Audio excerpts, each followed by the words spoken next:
When my husband told me, "I'm moving back in with my ex-wife to take care of her, you'll understand one day," I smiled and said, "Of course." I even packed his bags and drove him there. What I quietly slipped into her mailbox had him back home empty-handed in less than 48 hours. "I'm moving back in with Cassidy to take care of her during her recovery. You'll understand one day." Gabriel delivered these words while I was mid-sip of my Tuesday evening chamomile tea, causing me to set the cup down with deliberate control rather than throw it at his head. 5 years of marriage, and he chose to detonate our life together with the casual tone someone might use to announce they were switching grocery stores. I studied his face, the way he kept adjusting his reading glasses, the nervous twist of his wedding ring, the careful distance he maintained from me across our kitchen island. "Of course," I heard myself say, my voice carrying a sweetness that made him step back. "When do you need to leave?" His relief was instant and insulting. He'd expected tears, accusations, maybe even the ceramic mug flying past his ear. Instead, my calm acceptance threw him completely off balance. "Tomorrow afternoon," he managed, his fingers still worrying at that wedding ring. "Her surgery is Thursday morning at 7. Before we dive deeper, if you believe that trust and honesty are the foundation of any marriage, please consider subscribing. It's free and helps us share these important stories. Now let's see how Isabella handles this shocking betrayal. I nodded, taking another sip of tea. The kitchen felt smaller suddenly, the walls pressing in despite the open floor plan we'd fallen in love with when we bought the house 3 years ago. Back then, Gabriel had wrapped his arms around me in this very spot, whispering about the children we'd raise here, the dinner parties we'd host, the life we'd build together. Now he stood on the opposite side of the granite island like it was a fortress wall. "How long has Cassidy been planning this surgery?" I asked, my tone conversational. "About 2 months. It's complicated. Something to do with nerve damage from her car accident last year." He was warming to his topic now, probably grateful I was engaging rather than exploding. "She's been trying to manage with physical therapy, but the doctors finally said surgery was the only option." 2 months. While I'd been planning our anniversary trip to Napa Valley, he'd been planning his exodus. The reservation confirmations were still in my email, the wine tour already paid for, scheduled for 3 weeks from now. I wondered if he'd forgotten or simply hadn't cared enough to remember. "And she has no one else?" I asked, genuinely curious about this part of his narrative. Cassidy Morrison wasn't exactly a hermit. Her Facebook profile, which I definitely hadn't been checking, showed regular girls' nights, family barbecues, and a particularly close relationship with her sister despite what Gabriel was about to claim. Her parents moved to Florida last year, and you know she and her sister don't speak anymore. There it was, the lie sliding out smooth as butter. Just last week, Cassidy had posted photos from her sister's birthday dinner. "I'm the only one she feels comfortable asking for help with intimate care needs." Intimate care needs. The phrase hung in the air between us like a confession. I could see him realize what he'd said, watch the flush creep up his neck as he scrambled to clarify. "Medical care. I mean medical care. Helping her shower, changing bandages, that sort of thing." "How fortunate that you're available to help," I said, getting up to rinse my mug in the sink. Through the window, I could see our neighbor Margaret walking her ancient poodle, keeping to her strict 7:30 schedule. The normalcy of it felt surreal. "Will you be staying in the guest room?" Gabriel's silence lasted a beat too long. "She's converted her home office into a recovery room. On the ground floor so she won't have to manage stairs." "That's thoughtful of her." I turned off the tap, dried my hands on the dish towel with deliberate care. "Planning ahead like that. 2 months, you said?" He must have heard something in my tone because his shoulders tensed. "Isabella, this isn't. I'm not leaving you. This is temporary. Just until she's back on her feet." "Of course it is." I folded the dish towel, hung it perfectly straight on the oven handle. "And how long do the doctors expect her recovery to take?" 6 weeks. Maybe 8 depending on complications. 8 weeks of my husband living with his ex-wife, providing intimate care, being her hero. I turned to face him fully, leaning back against the counter. "You've really thought this through." "I had to. I knew it would be difficult for you to understand, but Isabella, she was my wife for 8 years. We might not have worked out, but I can't just abandon her when she needs help." There was that word again, abandon. As if not moving in with your ex-wife constituted abandonment. As if staying with your current wife was somehow the lesser moral choice. You're right, I said, and his eyes widened with surprise. I do understand. You've made a commitment and you need to honor it. Gabriel's relief was almost comical. He actually smiled, that boyish grin that had charmed me at a coffee shop 6 years ago. I knew you'd come around. You're amazing, Isabella. Not many women would be so understanding. I smiled back, already mentally cataloging the contents of his office. The passwords he kept on sticky notes despite my warnings about security. The filing cabinet where he thought I didn't know he kept old photos of Cassidy. Well, we should get you packed then. You'll want to be organized when you arrive. You don't have to help, he said quickly. I know this is strange. Nonsense. What kind of wife would I be if I didn't help my husband when he needs it? I moved past him toward the hallway. I'll get your suitcase from the closet. You should probably call Cassidy and let her know when to expect you. As I climbed the stairs to our bedroom, I heard him behind me, his voice already dropping into those soft, intimate tones. Hey Cass. Yes, I talked to her. She's being incredible about it. Incredible. That was one word for what I was being. Walking into our bedroom, I pulled his large suitcase from the closet, the one we'd bought for our honeymoon in Costa Rica. Inside, the luggage tag from that trip was still attached. Mr. and Mrs. Gabriel Harrington, it read. Forever begins today. Forever had lasted exactly 5 years, 2 months and 16 days. The suitcase lay open on our bed like a mouth waiting to swallow the last 5 years of my life. I heard the shower turn on in the master bathroom, Gabriel's off-key humming of some old song drifting through the door. He always hummed when he felt guilty, a tell he never knew he had. I folded another shirt, crisp hospital corners like my mother taught me, and placed it in the suitcase next to the others. His laptop sat open on his nightstand, the screen dark but not locked. Gabriel never remembered to lock it, despite my constant reminders about digital security. The shower was still running strong. He took long showers, especially when he needed to think, which meant I had at least 10 minutes. I walked around the bed and touched the trackpad. The screen blazed to life, revealing his email inbox. There at the top, a thread with Cassidy Morrison that stretched back 2 months. 2 months of planning this moment while I slept beside him each night, oblivious. The subject line read post-surgery arrangements, innocent enough for anyone glancing over his shoulder. I clicked it open. The latest message from Cassidy, sent yesterday at 11:43 p.m. while I was asleep after yoga, made my stomach twist. Can't wait to have you here again, Gabe. Feels like we're finally getting our second chance. Once you're moved in, we can see where this really goes. Gabriel's response, sent at 11:51 p.m. from the bathroom while I slept in the next room. Isabella won't fight it if we frame it right. She's too polite to seem unsupportive of someone who's sick. Trust me on this.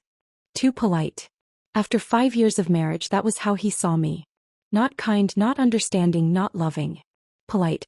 Like I was a stranger who'd hold the door open rather than let it slam in someone's face. I scrolled further back. March 15th, Cassidy wrote, "The doctor says I can schedule the surgery anytime after May. Should we wait until after your anniversary?" Gabriel's reply, "No, sooner is better. Isabella always gets emotional around our anniversary. Better to do it when she's distracted with work." They'd scheduled my heartbreak around my busy season at the marketing firm, like a dental appointment squeezed between meetings. I heard the water pressure change in the shower, signaling Gabriel was almost done. I closed the email, making sure to mark it as unread, and returned to folding clothes. When Gabriel emerged, towel around his waist, hair dripping, he found me organizing his medication bottles into a travel case. "You don't have to do this," he said, but his voice carried relief rather than protest. "Scrambled eggs or omelet?" I asked, not looking up from the pills I was sorting. "For breakfast, I mean. You'll need a good meal before the drive." "Isabella." He sat on the edge of the bed, water droplets from his hair hitting the comforter. "Scrambled it is. With that hot sauce you like." I snapped the medication case closed. "I'll start cooking while you get dressed." In the kitchen, I moved with practiced efficiency. Eggs whisked with a splash of cream, just how Gabriel preferred them. Sourdough bread in the toaster, butter softening on the counter. Coffee brewing strong and black. Every motion automatic, leaving my mind free to process what I'd read. 2 months.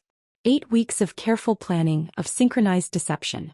I thought about all the times he'd worked late, the weekend conferences that now seemed suspiciously frequent, The way he'd been extra attentive lately, guilt disguised as affection.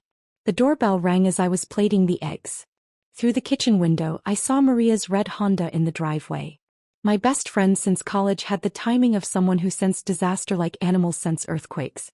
"Just wanted to drop off that book," Maria announced when I opened the door, though we both knew she'd never mentioned any book. Her eyes took in my forced smile, the sounds of Gabriel moving around upstairs, the suitcase visible through the bedroom doorway. "Isabella, what's happening?" "Gabriel's helping Cassidy through surgery recovery," I said, my voice bright as morning sunshine. "Isn't that wonderful of him?" Maria's face went through several expressions before settling on disbelief. She worked as a surgical nurse at the same hospital where Cassidy was having her procedure. "The breast augmentation?" The words landed in my kitchen like grenades, but I kept whisking eggs. "She said it was nerve damage from a car accident." "Isabella." Maria lowered her voice. "I saw the surgery schedule. Cosmetic. Elective. She's been planning it for months."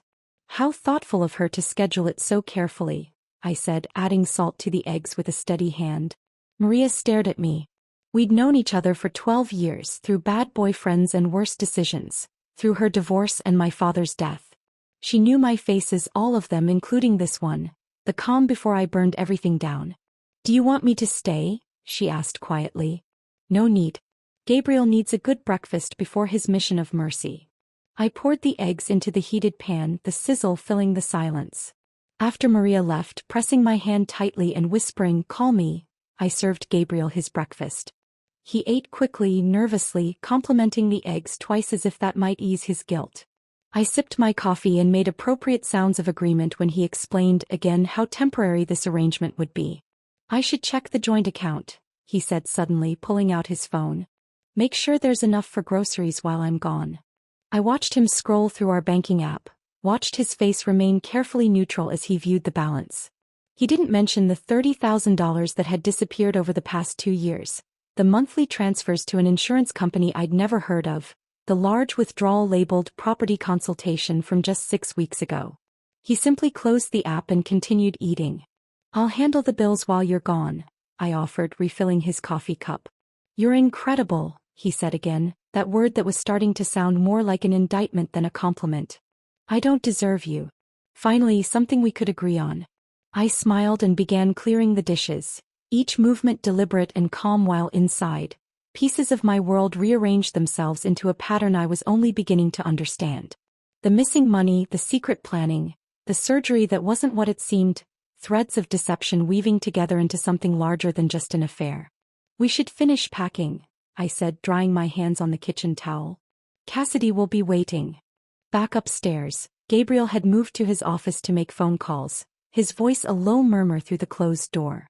I stood in our bedroom, surveying the chaos of packing that lay ahead. His clothes hung in the closet like witnesses to our unraveling marriage, each shirt and tie holding memories I needed to push aside. I pulled out his summer clothes first, the linen pants he'd worn on our trip to Charleston last month, the polo shirts from golf outings with clients. Each piece folded with the precision of someone who'd worked retail in college, creases sharp enough to cut. Gabriel emerged from his office an hour later to find me surrounded by perfectly organized piles. His dress shirts arranged by color gradient, casual wear sorted by function, each stack looking like a department store display. "You're really going all out," he said, and I heard the discomfort creeping into his voice. "If you're going to be caring for someone, you need to be organized," I replied, holding up a label maker I'd found in the closet. "I'm labeling everything so you can find what you need quickly. Morning wear, evening casual, sleepwear." Each label printed with unnecessary precision, the kind of detail that suggested either obsessive care or barely contained rage. "Isabella, this is..." He stopped, watching me fold his boxers into perfect squares. "You really don't need to do all this." "I've already started on the meals too," I continued as if he hadn't spoken.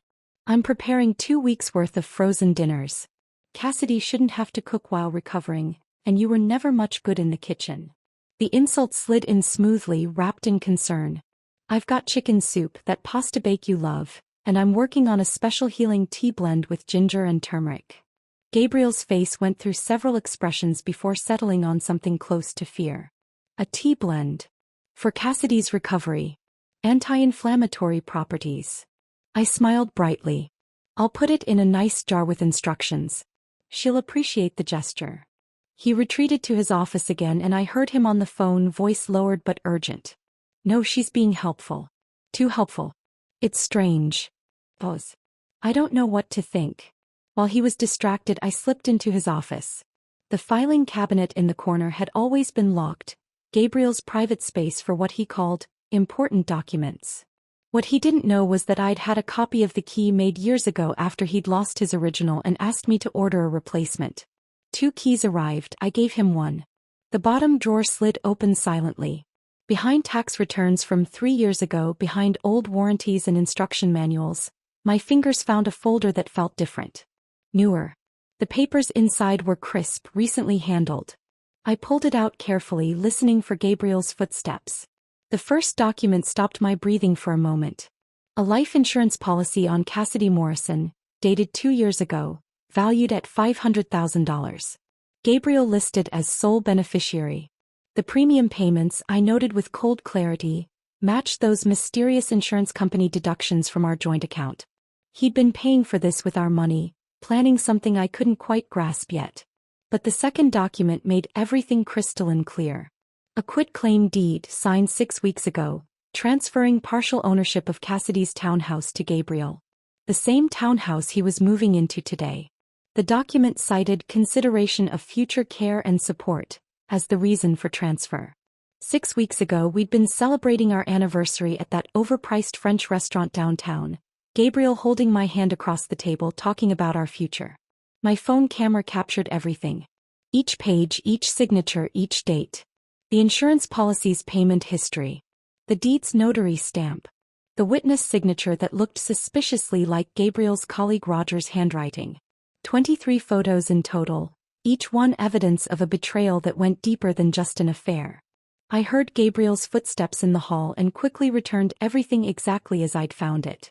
The folder went back behind the tax returns, the drawer locked, and I was examining his bookshelf when he opened the door. Finding something?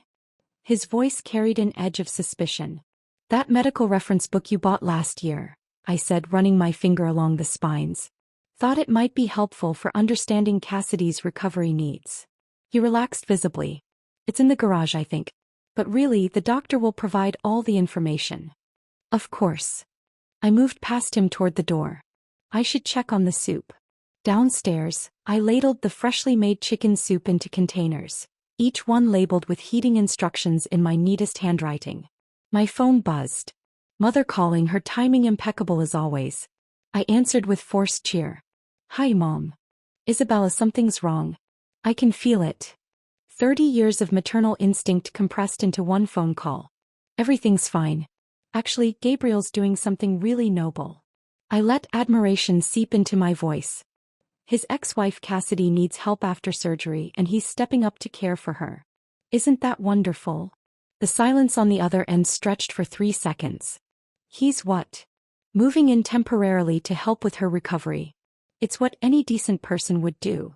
I knew my mother would be on the phone with her book club within minutes, the news spreading through our social circle like wildfire. Gabriel's noble gesture would be discussed over wine and judgment before he even arrived at Cassidy's. Isabella Marie. My mother's voice dropped to her serious tone, the one she'd used when she caught me sneaking out in high school. What are you playing at? I'm supporting my husband's decision to help someone in need, I replied, adding another container of soup to the growing collection. Wouldn't you do the same for Dad? She made a sound that could have meant anything. You call me if you need me. Of course, Mom. Give Dad my love. I hung up and returned to the meal preparation. Lasagna assembled with layers as precise as my folded clothes. Vegetable curry portioned into individual servings. Everything Gabriel would need for 2 weeks of domestic comfort while playing house with another woman.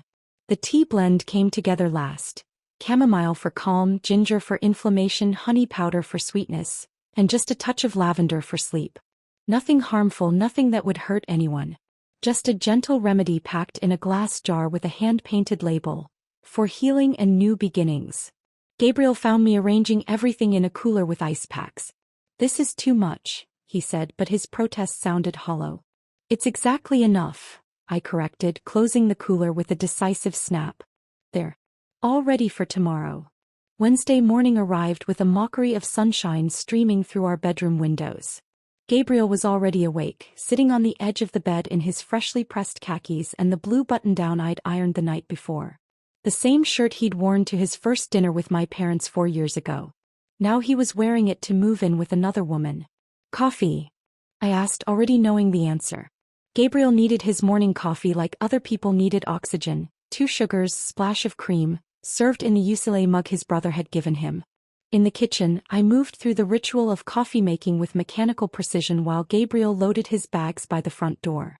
The cooler of prepared meals sat ready on the counter, the glass jar of healing tea nestled on top like a crown jewel of martyrdom.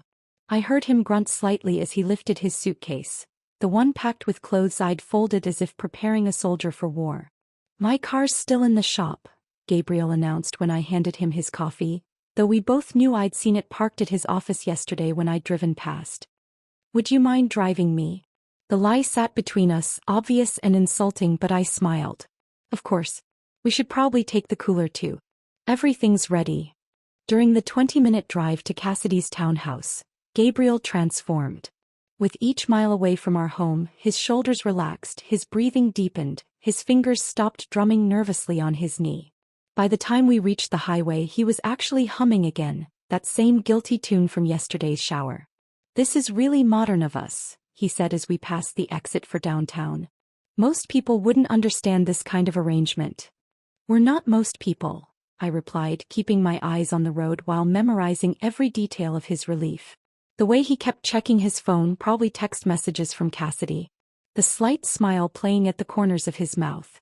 The wedding ring he'd moved to his right hand sometime this morning, thinking I wouldn't notice. Cassidy's townhouse development appeared like a mirage of mediocrity, endless rows of beige and gray facades with tiny patches of regulated grass. Her unit sat at the end of Rosewood Court, a name that suggested elegance the neighborhood couldn't deliver. I pulled into her driveway behind a BMW that definitely hadn't been there during her supposed financial struggles she'd posted about on Facebook last year. Before Gabriel could even unbuckle his seatbelt, the front door opened. Cassidy stood framed in the doorway like she'd been waiting at the window, watching for our arrival. She wore silk pajamas the color of champagne, her blonde hair perfectly curled, her face fully made up with the kind of careful application that takes an hour minimum. For someone recovering from surgery, she looked remarkably like someone heading to brunch at an upscale restaurant. Gabriel. Her voice carried across the small lawn with practiced weakness. I was getting worried. She moved toward us with careful steps, one hand pressed to her side in a gesture of pain that didn't quite match the smooth flow of her walk. Gabriel practically leaped from the car to meet her, his hands hovering near her elbows as if she might collapse at any moment. Careful, he murmured, and I watched Cassidy lean into him with calculated fragility. Isabella, Cassidy finally acknowledged me, her green eyes sweeping over me with the kind of assessment women give their rivals. You're such an angel for understanding. Not many wives would be so evolved. I retrieved the cooler from the back seat, my movements deliberately cheerful. We all do what we must. Gabriel tells me your recovery might be challenging. Oh, it's been awful, Cassidy sighed, though her breathing showed no signs of post-surgical difficulty. The pain is just unbearable at times. I can barely manage alone. As we moved inside, I catalogued everything. The wheelchair positioned prominently in the living room but showing no signs of use, its price tag hastily removed but leaving adhesive residue. Prescription bottles arranged on the coffee table like props, their labels facing outward for maximum visibility. Fresh flowers in every room, the kind of expensive arrangements that suggested visitors were expected. The surgery recovery setup was as staged as a furniture showroom. Let me help with the bags, I offered, following Gabriel back to the car while Cassidy posed herself decoratively on the couch. She seems to be managing well for someone post-surgical, I commented mildly, lifting his laptop bag. Gabriel's jaw tightened. Recovery affects everyone differently. Inside, Cassidy had moved to the kitchen, her hand finding Gabriel's arm with the practiced ease of long-time intimacy. I've missed having someone here, she said, her fingers trailing along his sleeve. The nights are the hardest. Well, now you have help, I said brightly, setting the cooler on her granite counter. I've prepared 2 weeks of meals. And this, I held up the glass jar, is a special healing blend tea. Ginger, turmeric, chamomile. Very soothing. Cassidy's smile tightened at the edges. How thoughtful. I should go, I announced after helping arrange Gabriel's things in what Cassidy called the guest room but had clearly been recently redecorated with new sheets and fresh paint. Let you two get settled. Gabriel walked me to the door, his relief at my departure palpable. I'll call you later, he said, the lie comfortable on his lips. Take all the time you need, I replied, loud enough for Cassidy to hear. I drove 2 blocks to a small coffee shop I'd noticed on the way in. The afternoon crowd hadn't arrived yet, giving me privacy in a corner booth with my laptop and the folder I'd hidden in my purse. Every photograph from yesterday transferred to a new email account, backed up to a cloud service, evidence preserved in triplicate. The manila envelope I'd purchased that morning came out next. Inside went printed copies of everything. The life insurance policy with payment records highlighted, the property deed with a sticky note reading interesting timing, property transfer 6 weeks before elective surgery, screenshots of their planning emails with Gabriel's cruel assessment of my politeness highlighted in yellow. But the masterpiece was Cassidy's own Instagram. 3 days before her supposed emergency surgery, she'd posted photos from a wine tasting in Napa. Her radiant smile and the glass of Cabernet in her hand didn't suggest someone preparing for urgent medical intervention. I printed those too, adding another note, remarkable recovery from that wine tasting. The final piece of my package was the handwritten note on cream-colored stationery I'd purchased specifically for this moment. My handwriting, deliberately altered to be unrecognizable, spelled out Cassidy's future with surgical precision. Cassidy, you should know Gabriel took out a $500,000 life insurance policy on you 2 years ago, paid from marital assets. Combined with the property transfer, this creates an interesting financial picture. Perhaps ask why a healthy woman needs a caretaker who profits from her death. Check with your attorney about property transfers made under medical duress. Coercion voids contracts. Best wishes for your recovery, a concerned observer. I sealed the envelope, wrote Cassidy's name across the front and left the coffee shop. The walk to her neighborhood took 15 minutes, enough time for the afternoon to fade into early evening. Dog walkers and joggers provided perfect cover as I strolled past manicured lawns and identical mailboxes. Cassidy stood at the end of her driveway, black metal with a red flag waiting to announce incoming mail. I slipped the envelope inside, feeling the satisfying weight of it settling among her regular correspondence, then continued walking as if I belonged there, just another resident enjoying the evening air. The drive home felt like floating. Every traffic light seemed to understand my mood, turning green at my approach. Back in my empty house, the silence greeted me like an old friend. No television murmuring from Gabriel's study, no sound of his typing, no clearing of his throat when he wanted attention but wouldn't ask for it directly. Just blessed quiet. I poured myself a glass of Malbec from the bottle Gabriel had been saving for a special occasion and stood in my kitchen, surveying the space he'd always criticized. Too cluttered, he'd say, too many gadgets we never used. But tonight I saw it differently. Every appliance had its place, every spice jar faced forward, the counters clear and clean. This was my space, organized exactly how I wanted it. The wine tasted better than it ever had when shared with Gabriel. I reorganized the pantry while sipping it, moving his protein bars to the highest shelf, bringing my herbal teas front and center. His breakfast cereals went to the back, my granola took prime position. Small acts of reclamation that felt like revolution. My phone sat on the counter, face up, volume high. Cassidy always checked her mail first thing in the morning. She'd posted about it once, calling it her morning ritual before coffee. 7:30 a.m. like clockwork, based on the timestamps of her complaint posts about bills and political flyers. In approximately 13 hours she would find my envelope. The thought made me smile into my wine glass. That night, I slept in the center of our king-sized bed, spreading out like a starfish, claiming every inch of space Gabriel had occupied. No snoring from his side, no restless turning, no alarm set for his unreasonably early workout routine he'd maintained for exactly 3 weeks before quitting. The sheets smelled only of my lavender fabric softener, his cologne already fading like a ghost giving up its haunt. Thursday morning arrived with birds singing outside my window. 6:30 a.m. I stretched luxuriously, taking my time with morning yoga in the living room where Gabriel always complained about my mat being in the way. Warrior pose felt particularly appropriate as I held it, breathing deeply, centering myself for whatever would come. Breakfast was simple. Greek yogurt with honey and walnuts, green tea in my favorite mug. The delicate one with painted roses Gabriel said looked like something from a grandmother's estate sale. I checked work emails, responded to a client about a marketing proposal, scheduled a meeting for next week. Normal activities that felt surreal given what was brewing 2 miles away in Cassidy's mailbox. 7:30 came and went. My phone remained silent. 7:45. 8 o'clock. Either Cassidy was sleeping in, breaking her routine, or she was processing what she'd found. I imagined her standing in her driveway, envelope in hand, reading and rereading the note.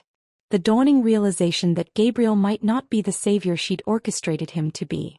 At 8:17 my phone buzzed. Not Gabriel but my sister Lauren, her timing uncanny as always. "You're not going to believe what I just heard," she said without preamble. Lauren lived for gossip the way other people lived for oxygen. "Good morning to you too," I replied, refilling my tea.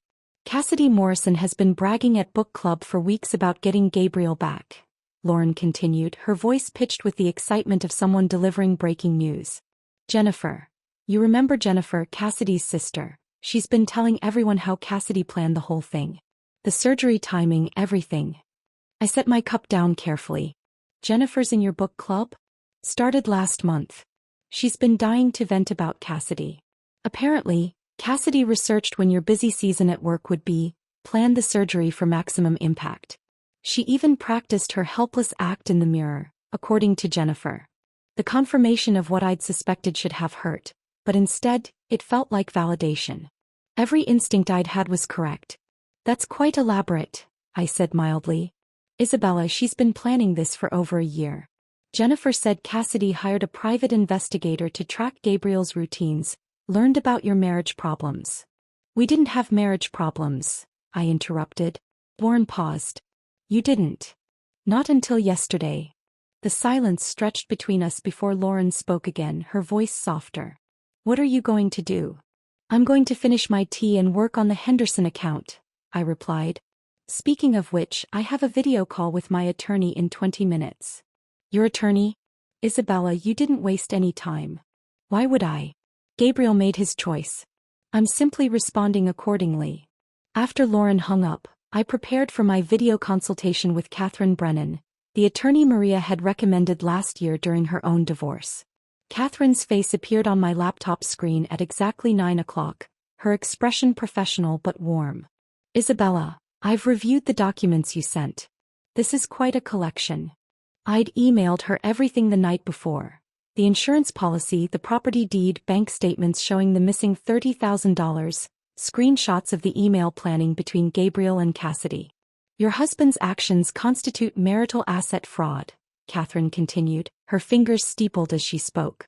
"Using joint funds for the insurance policy, the property consultation, hiding assets. These give you significant leverage.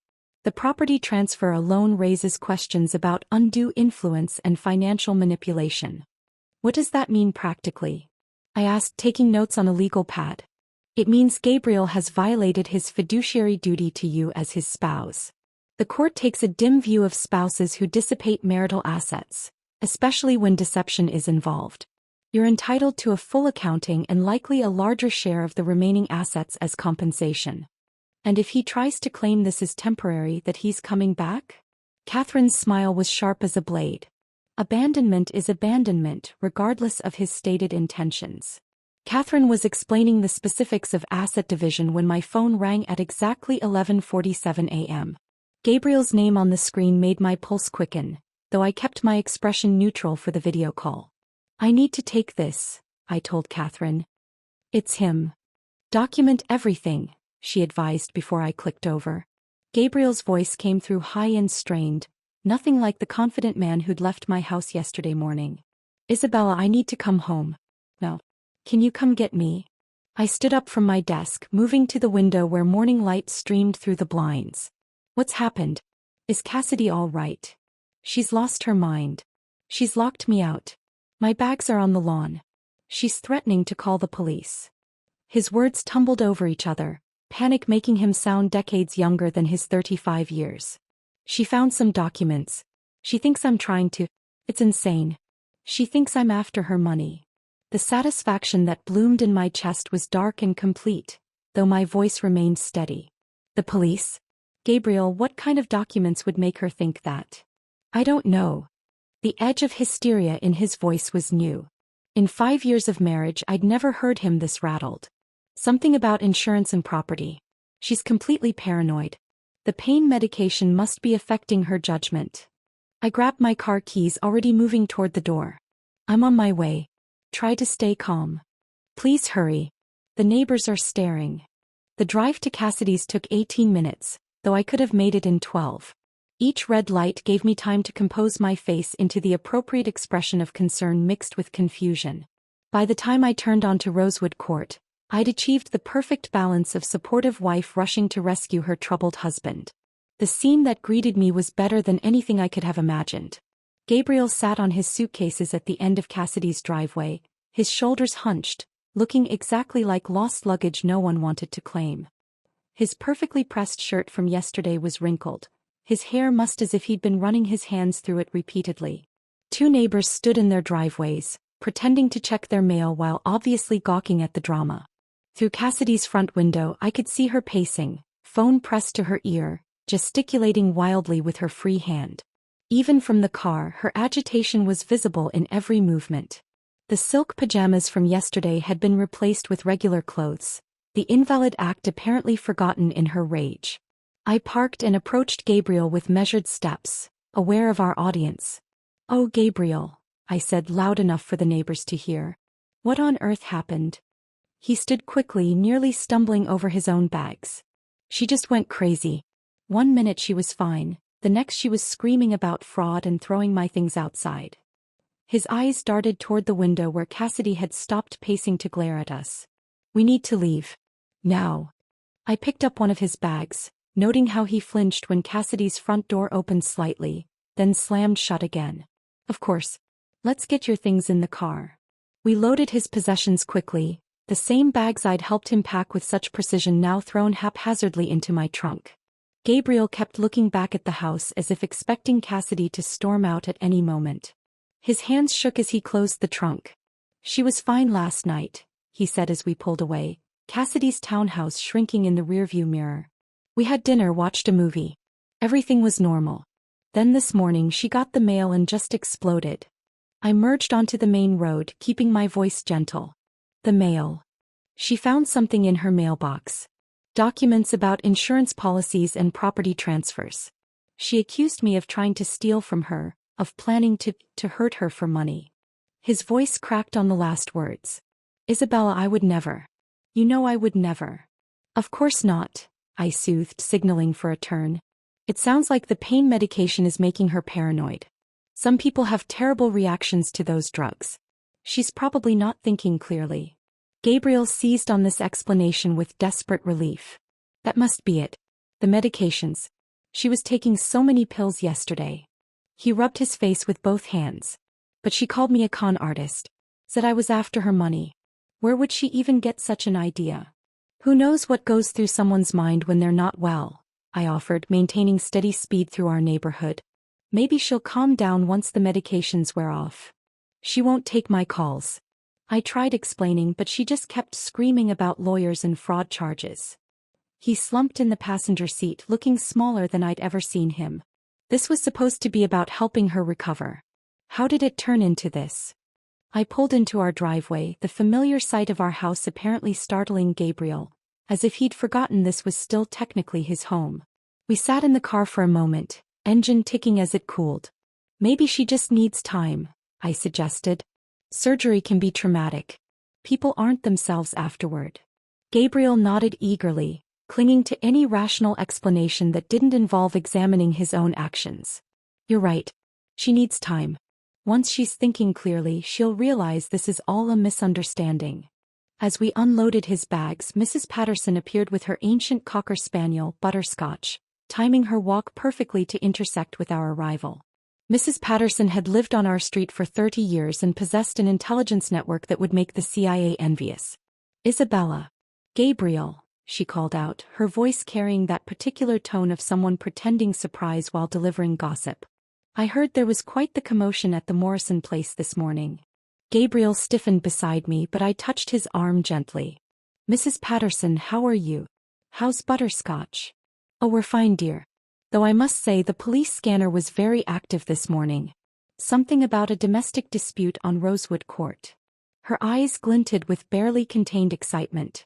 The whole neighborhood heard the yelling. Something about fraud and theft. That poor woman was beside herself. Gabriel's face flushed deep red. It was a misunderstanding. Of course, Mrs. Patterson agreed, though her expression suggested she was already composing the story she'd share at tomorrow's neighborhood coffee clatch. These things happen. Though I must say accusations of fraud are quite serious. The police seemed very interested. We should get inside, I said to Mrs. Patterson, gesturing toward Gabriel's bags scattered on our driveway. It's been a long morning. She nodded knowingly, tugging Butterscotch's leash. Of course, dear. You two take care now. Her parting look at Gabriel suggested she'd already convicted him in the court of neighborhood opinion. Gabriel trudged behind me into the house, dragging his suitcase like it weighed 1,000 pounds. He headed straight for our bedroom, muscle memory guiding him up the stairs while I stayed in the kitchen, counting down the minutes until he discovered the changes I'd made. 3 minutes. That's how long it took before I heard his footsteps returning, heavier now, almost stumbling. He appeared in the kitchen doorway, his face pale. My clothes aren't in the closet. They're in the guest room, I said, pulling a folder from my laptop bag. We need to talk. Gabriel's eyes fixed on the folder in my hands, the legal-sized manila envelope that held his future. Isabella, what is this? Sit down, I said, gesturing to the kitchen table where we'd shared 5 years of meals, conversations, and lies. He sat slowly, like his bones had turned to glass. I opened the folder and spread the contents across the table with deliberate precision. The divorce papers, crisp and official with their blue backing. The forensic accounting report Catherine's team had prepared, 23 pages detailing every financial transgression. Bank statements with highlighted withdrawals. The insurance policy documentation. The property deed transfer. A comprehensive catalog of betrayal, documented in black and white. Gabriel's face transformed as he processed what lay before him. First came confusion, his eyebrows drawing together as he tried to make sense of the papers. Then shock, his mouth opening slightly as he recognized the insurance documents. Anger flashed next, his jaw clenching as he saw the bank statements. Finally, as the full scope of his exposure became clear, his expression crumbled into something pathetic and pleading. Where did you get these? His voice was barely a whisper. From your filing cabinet. The one you thought I didn't have a key to. I sat across from him, maintaining the same calm I'd shown since Tuesday night. The divorce papers are new, of course. My attorney drew them up this morning. Your attorney? He looked up sharply. You've already seen a lawyer? You moved in with another woman, Gabriel. What did you expect me to do? Wait patiently for you to come back? His hands trembled as he picked up the forensic accounting report. This says I diverted $30,000. $32,467 to be precise. Over 2 years. Insurance premiums for a policy on Cassidy. Property consultation fees that mysteriously coincided with her deed transfer. Various other expenses that had nothing to do with our marriage but everything to do with your plans with her. The house, he said suddenly, looking around our kitchen as if seeing it for the first time. This is our house. No, Gabriel. This is my house. Purchased before our marriage with my inheritance from my grandmother. You never contributed to the mortgage payments. That came from my personal account, not our joint finances. You're a tenant here now, and you have 30 days to find alternative accommodation. The color drained from his face entirely. You can't do this. I can, and I am. The joint accounts have been frozen pending division of assets.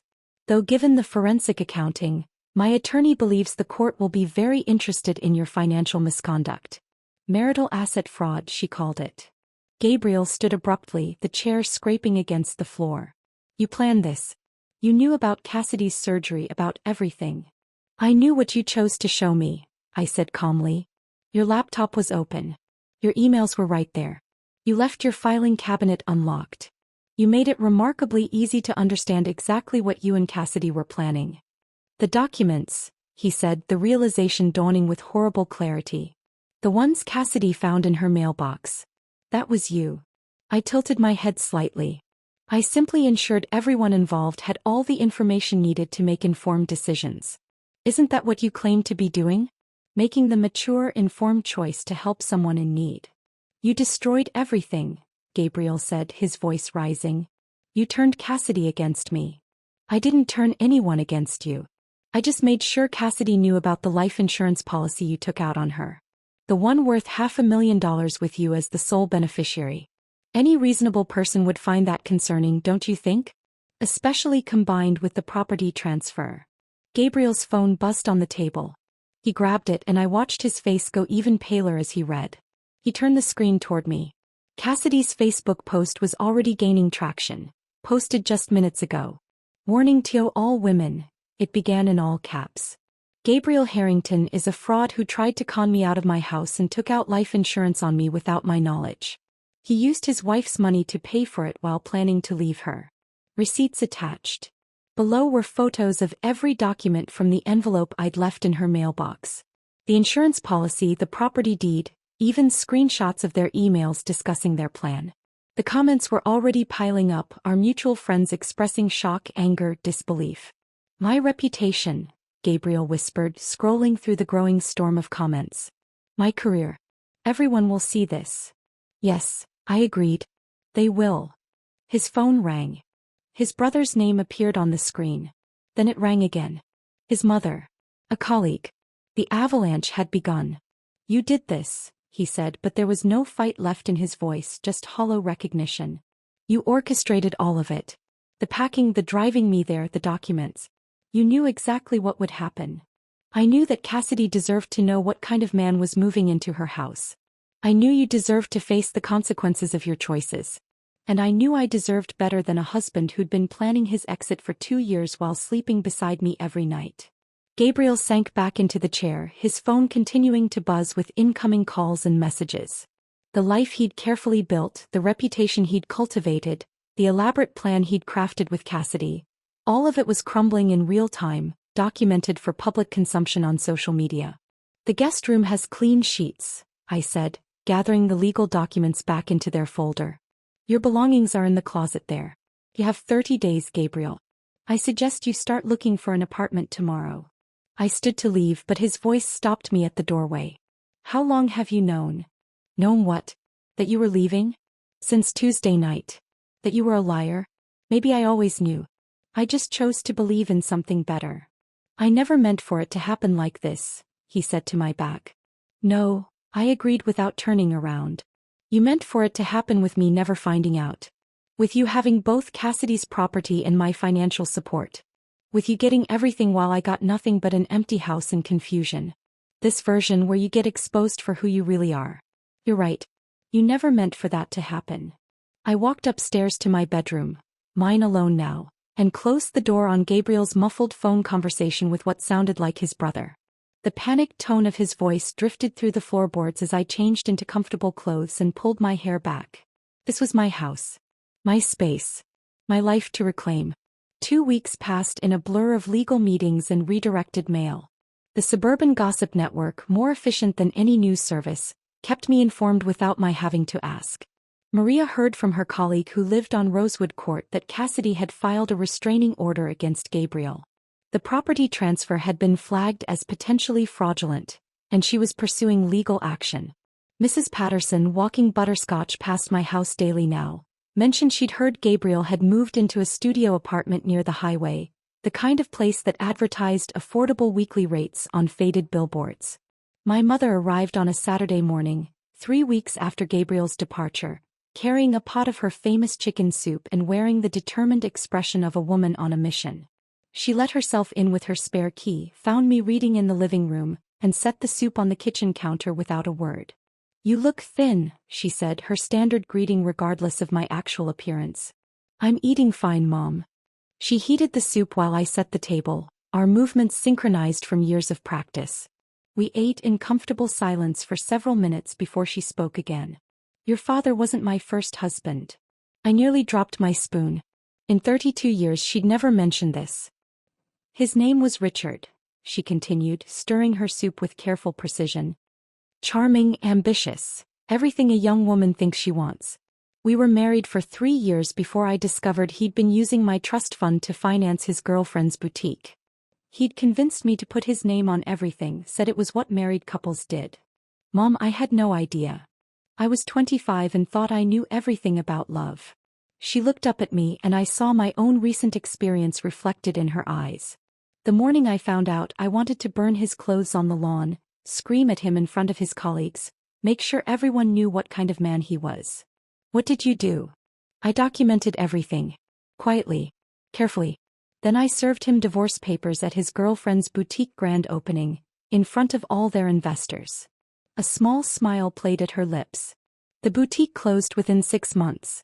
Richard moved to Ohio and became a used car salesman. Last I heard, he was on his 3rd marriage. And Dad? I met your father 2 years later. By then I knew the difference between charm and character. She reached across the table and squeezed my hand. The best revenge is living well while they live with their choices, Isabella. You're already doing that. The validation I hadn't known I needed washed over me.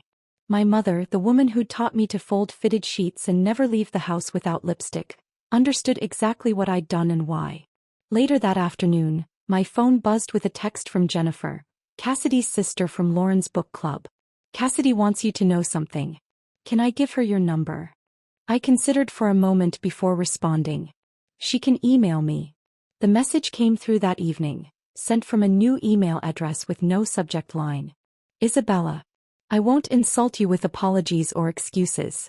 We both know what I did and what I intended to do. But you saved me from something potentially dangerous. The insurance policy, the property transfer. My lawyer says it could have been catastrophic if I'd let him stay. I've posted everything online, not for drama but to warn others. Gabriel Harrington is a predator in a pleasant mask. Thank you for removing that mask. I'm moving to Colorado next month. Fresh start. Cassidy. I read it twice before deleting it. No response was needed. Cassidy and I weren't going to become friends, bonded by Gabriel's betrayal. We were just 2 women who'd learned an expensive lesson about the difference between what men say and what they do. The leaves turned fall colors as my life settled into new rhythms. Gabriel's 30 days came and went with him, collecting his remaining belongings while I was deliberately at work. He left his key on the kitchen counter with no note, just the metal acknowledgement that this chapter was closed. 6 months after that Tuesday evening revelation, I hosted my first dinner party in the house that was now entirely mine. Maria brought her new boyfriend, a pediatrician who laughed at her jokes and looked at her like she hung the moon. Lauren came with her husband and a bottle of wine expensive enough to show she was celebrating my freedom. Even Mrs. Patterson was invited, regaling everyone with neighborhood gossip while pretending she hadn't been my spy network during the dark days. The house felt different now. Lighter. I'd repainted the walls in colors Gabriel had called too bold, hung artwork he deemed too modern, and converted his office into a reading room with floor-to-ceiling bookshelves. Every corner reflected my choices, my taste, my life.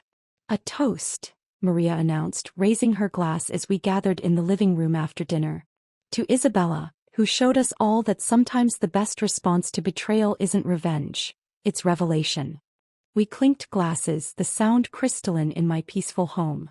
Through the window, I could see the city lights spreading into the distance, each one representing someone living their own story, facing their own betrayals and triumphs. Somewhere across town, Gabriel was learning that reputation once shattered couldn't be rebuilt with explanations or excuses. His LinkedIn profile had gone dark after too many people shared Cassidy's warning post. The marketing firm where he'd worked had quietly suggested he seek opportunities elsewhere. Cassidy had indeed moved to Colorado, leaving behind a townhouse that no longer held either profit or promise for Gabriel's schemes. I stood in my kitchen after everyone left, washing wine glasses by hand, taking comfort in the simple ritual. The house was quiet but not empty. It was filled with the echoes of genuine laughter, real friendship, and the knowledge that I'd chosen truth over comfortable lies. The manila envelope that had started Gabriel's downfall was long gone, but its impact remained. Not in bitterness or anger, but in the clean, sharp clarity of a life reclaimed. I'd learned that sometimes the most devastating weapon isn't rage or revenge.